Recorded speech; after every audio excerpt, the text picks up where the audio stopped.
कि हमारे गांव में एक बच्चा भी कोई जाहिल न रहे, तमाम बच्चा पढ़ा लिखा बच्चा हो। हमारे गांव से सरकारी जितने ओहदे हैं सब ओहदे के ऊपर हमारे बच्चे मौजूद हो। सरकारी कोई भी ओहदा हो हमारा बच्चा उसके ऊपर मौजूद हो। आज छोटे छोटे गांव वालों को देख लीजिए, अगर आप बनगांव से आपका गुजर कभी हो जाए, मेरा अक्सर वो रास्ता है, मैं जब जाता हूँ तो आज तक हमारी आंखें तरस गई कि वहाँ के बच्चे आखिर गए तो गए कहाँ।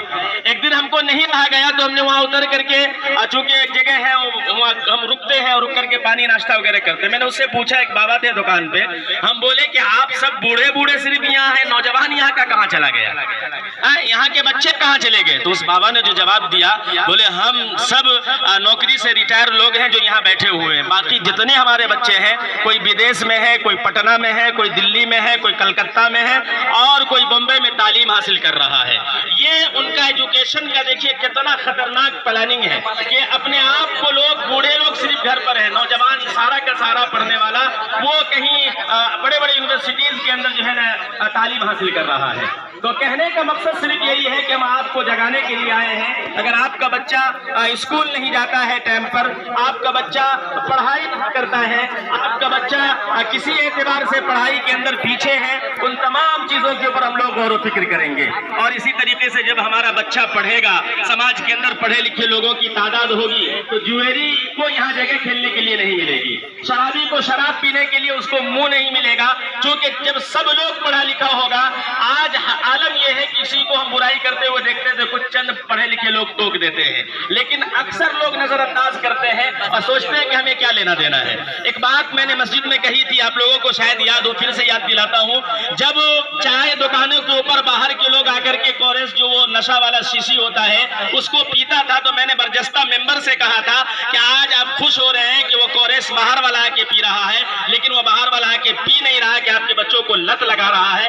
आज आप सर्वे करके देख लीजिए हमारी बात सच्ची है या नहीं है, हमारी बात सच्ची है या नहीं है। इसलिए मेरे मुहतरम बुजुर्ग दोस्तों, अपने बच्चों को पढ़ाना है, आगे बढ़ाना है, बच्चों को तालीम देनी है, और आपके बच्चों की तालीम देने के लिए जो भी जिद्दोजहद करना पड़े हम लोग करने के लिए तैयार हैं। और बाकी लोग आपसे बातचीत करेंगे। सिर्फ आपसे यही गुजारिश है कि आप अपने बच्चों को, मगरिब के बाद आपका बच्चा सड़क पर नजर नहीं आना चाहिए, स्कूल के टाइम आपका बच्चा घरों में नजर नहीं आना चाहिए, कोचिंग के टाइम आपका बच्चा घूमता हुआ नजर नहीं आना चाहिए, गलत लतों के अंदर आपका बच्चा नहीं नजर आना चाहिए, क्योंकि हम लोगों की सख्त निगरानी आप गांव के ऊपर होगी। और अगर कोई भी बच्चा गलत कदम उठा रहा है तो उसके ऊपर भी हम लोग सख्ती करने के लिए तैयार हैं, और जो भी हालात हम लोगों के ऊपर गुजरे हम लोग बर्दाश्त करने के लिए तैयार हैं। बहरहाल हम शेर पढ़ते हैं आपके लिए, चाहे कुछ भी कहे ये जमाना तुम्हें, आप लोगों से कहना है, चाहे कुछ भी कहे जमाना तुम्हें, हैसियत अपनी हरगिज घटाना नहीं। चाहे कुछ भी कहे जमाना तुम्हें, हैसियत अपनी हरगिज घटाना। चले जाइएगा, कल वो चीज, वो जुल्म, वो जालिम आपकी गर्दन तक पहुंच जाएगा। क्यों? इसलिए पहुंचेगा क्योंकि आप उसकी चालों को, साजिशों को नहीं समझ पाते। जो चीज आपको समझाया जाता है मस्जिद के मेंबरों से, वो भी आपको समझ में नहीं आता है। कितनी बार समझाया गया है कि तालीम तालीम तालीम। आप तालीम का मकसद समझिए, तालीम हर बुराई से रोकती है। आज कितनी सारी बुराइयां हमारे इस मुआशरे में, इस पचपकी में, ये कैसे आम हो गया? इस पे रोक लगाने की 50 बार कोशिश की जा चुकी है, लेकिन क्या है? बुरी लत, बुरा नशा, इन चीजों ने हम लोगों को इस तरह से खोखला कर दिया है, हमारे जमीर में दम नहीं रहा।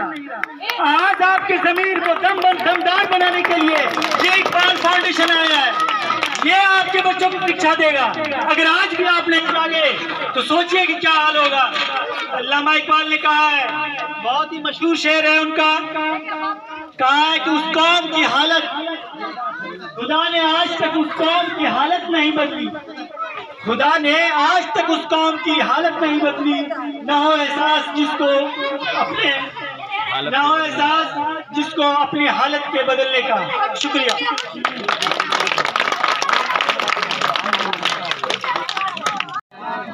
आप लोग जरा गौर से सुनेंगे, वैसे मेरी आवाज़ बैठ गई है सर्दी की वजह से। आप लोग गौर से सुने कि ये जो इकबाल फाउंडेशन है, ये हम ही लोगों ने कायम किया है, हम ही नौजवानों ने कायम किया है, और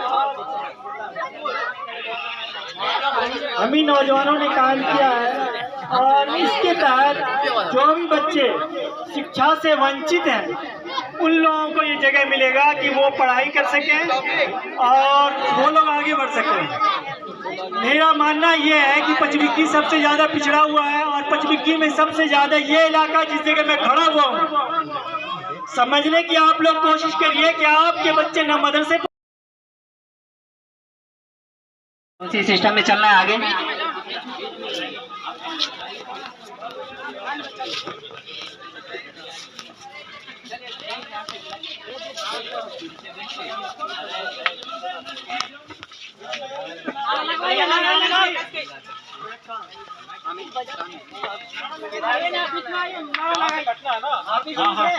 हम जाएंगे, आगे बढ़ो।